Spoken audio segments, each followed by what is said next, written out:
रामचरितमानस एक ऐसा ग्रंथ है जिसमें संपूर्ण मानव जाति के लिए बहुत ही उच्च कोटि की शिक्षा है। उसका संदर्भ और संबंध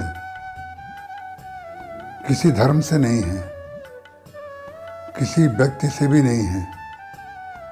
भक्ति, धर्म, ज्ञान, वैराग्य आदि जो उच्च कोटि के शब्द हैं और लक्ष्य हैं,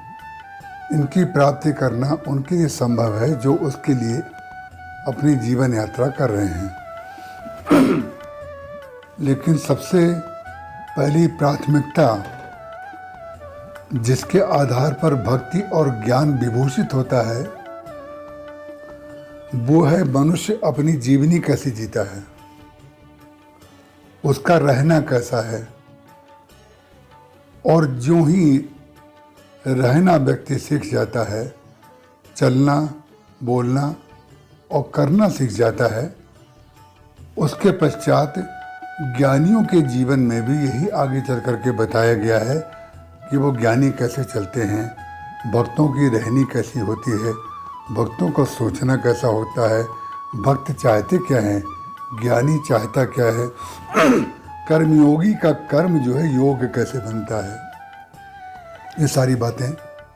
रामचरितमानस में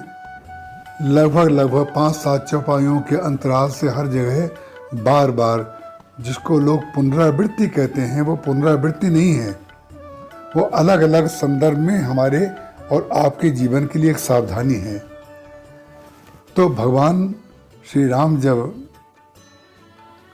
वन मार्ग में चल रहे हैं तो गोस्वामी तुलसीदास जी महाराज ने